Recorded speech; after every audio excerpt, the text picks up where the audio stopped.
Chennai continues to bear the brunt of the massive oil slick after the collision of two ships on Saturday along the Ennore-Chennai coastline. As the shore cleanup continues and is now in its final stages, the Coast Guard has said that almost 50 tons of oil sludge has been collected manually. According to reports, an estimated 20 tons of oil was spilled, which according to environmentalists could have had a huge long-term impact on the marine life. In fact, the fishermen community are also extremely upset. It has affected their livelihood as well. The spill has also affected the marina and the Besan Nagar beach, as the spill has reached up to 35 kilometers.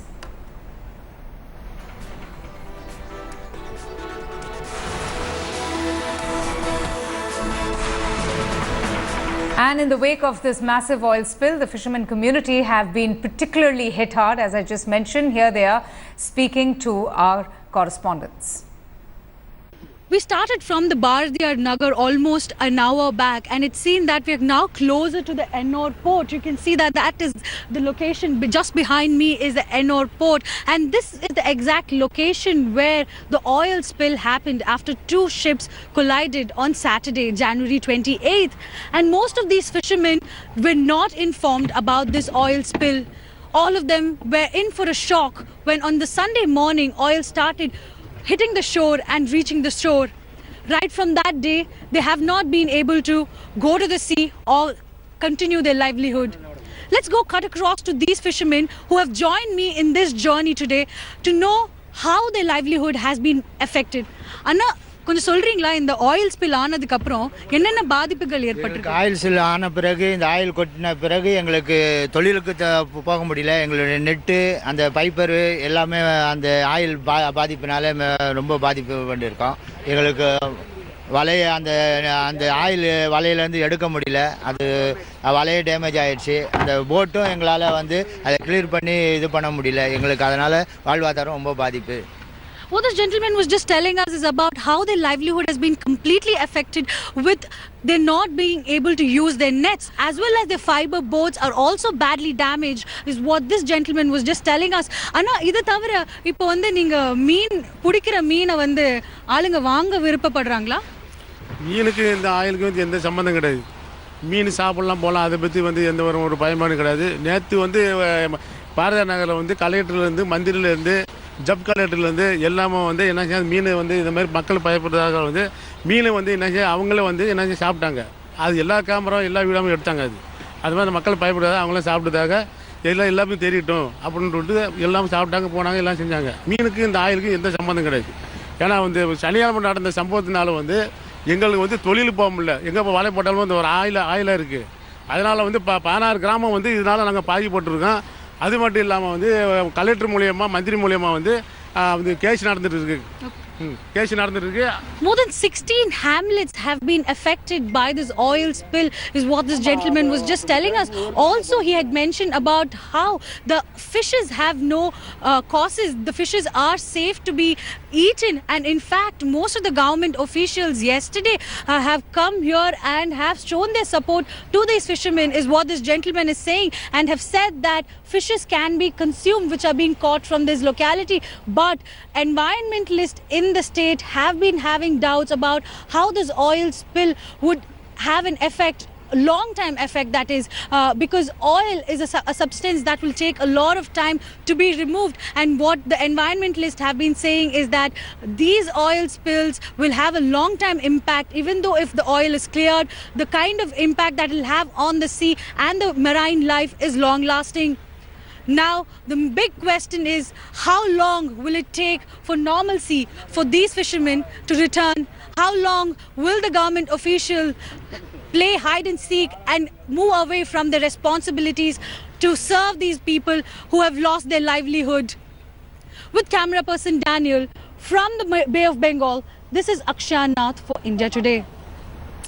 Okay, so that was my colleague Akshaya getting us that report from on the sea. She was speaking to the fishermen on board the boat, and this is a report that another of our correspondent Akshata Nandgopal is getting us from the shore on the cleanup operations and what exactly is going on.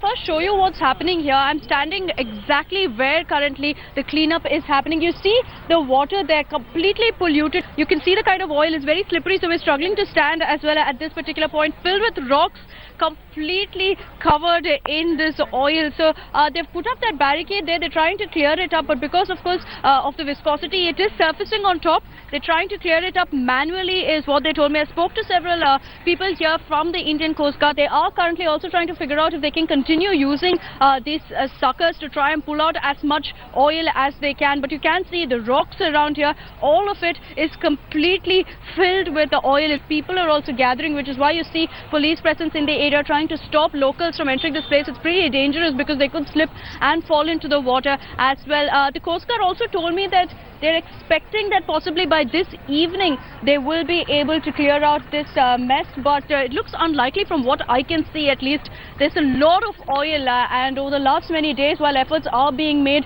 they're saying that possibly by next week, if things do not resume back to normal, they will be then forced to bring in such apparatus from across the country where they will be able to clean the ocean literally. They will literally use this, make it oil cakes, pull it out, and there will be a foam of sorts that will then be cleared out to ensure that the sea is not affected by this oil. But is it a little too late is the question. Looks like authorities may have woken up a little too late to what's happening here. Okay, I'm going to go now straight across to my colleague Akshita, who's just giving us that report and showing us the visuals of those buckets and that huge amount of, effort that has been put in to try and clear as much oil as possible. Akshita, can you just give us an update as to what exactly is going on? Clearly, a lot of effort is being put in by the Coast Guard and by the volunteers to clear the sludge. But, the alarm is still there. The panic is still there.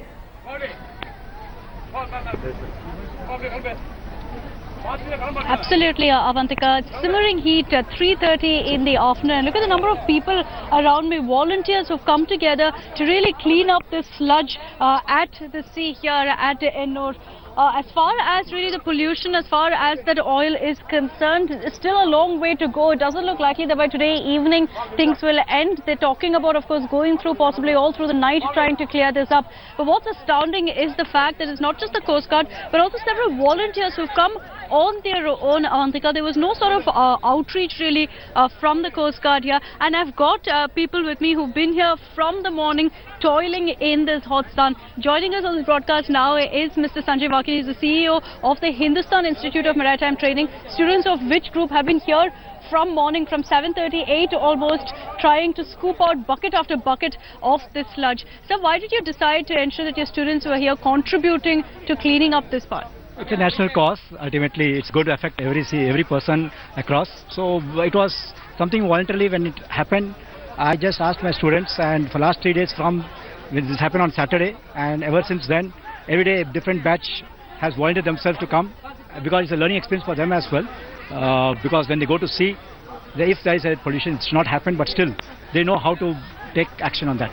So did the Coast Guard reach out to you in any way? Did they reach out to you and ask you for help? Yeah, Coast Guard has formed an oil spill contingency team with a WhatsApp group in which they included me also. They asked for volunteers, and I happened to be one of the volunteers, and then that's through which I got into it. You know what's interesting, Avantika, is you've seen what happened during the Chennai floods. Last week I was here covering the Jallikattu protests, once again triggered by social media, and here once again volunteers coming together simply by the power of social media. Chennai seems to be redefining that aspect really. Oh, I want yes. to speak to some of them here. Look at them. They're an absolute mess because they've been out there trying to pull out all the muck there is. It's very slippery here, Right. which is why they've got their gumboots on.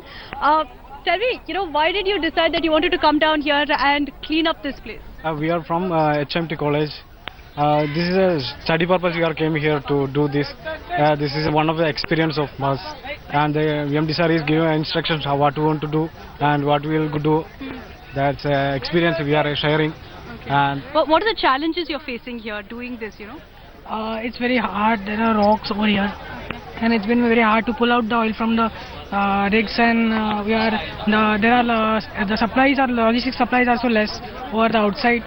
We are trying to Okay. take out the oil somehow, and we are finding the barrels also to include the oil inside. So Okay, all right. So they are facing a few challenges, but they've still got a smile on their faces, and that's definitely nice to see, Avantika. They're still looking at the bright side of it, which is that they have a lot to learn. I spoke to them earlier as well, and they said that, look, the sea is our life, it's our future, so we have to ensure that we take care of it. Akshata, just stay with me. In fact, I wanted to ask you a question, but before I do that, we're getting in some political reactions as well from the DMK and the Congress. Just let's listen into those.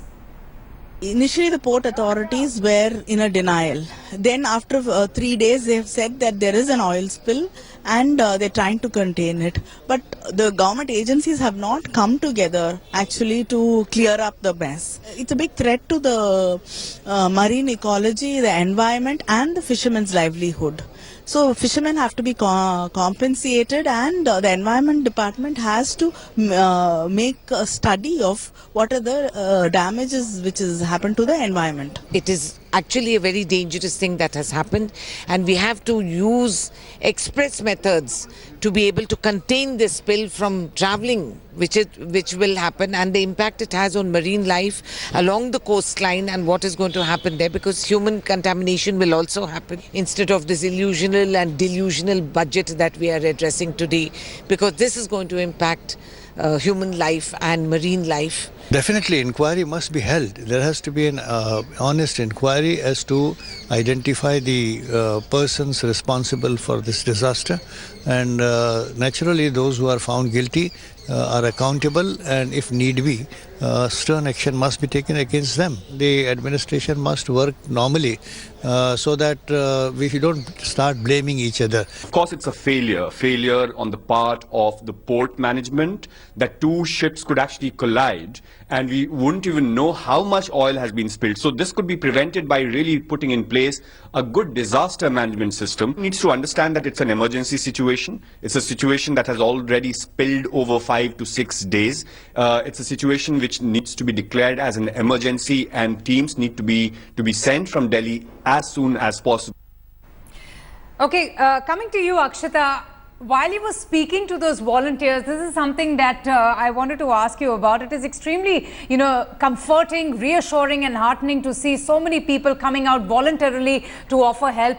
But tell me something, are they equipped to handle this cleanup operation? Do they have the expertise? Are they being trained by the Coast Guard? I can see that they're wearing the overalls and the gloves and proper headgear, the helmets. But do they know exactly what to do and how to do?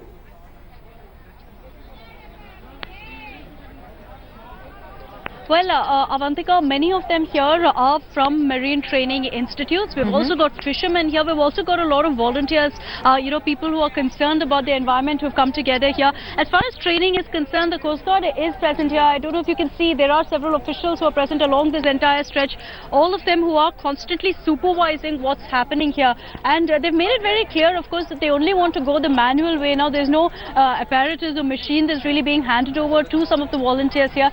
It's just really ensuring that they have the right kind of equipment at hand, that they've got the right, get up as far as the boots, the gloves is concerned.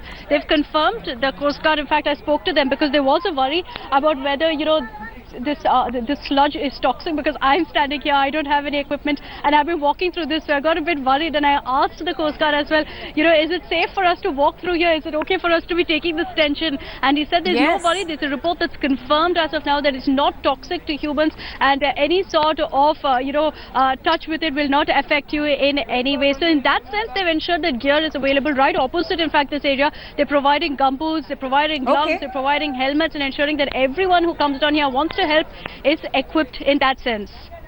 Okay, I hope you have got your pair of gumboots as well. Akshata, thank you so much for joining us and getting us up to speed on this massive cleanup operation that is still presently underway. With that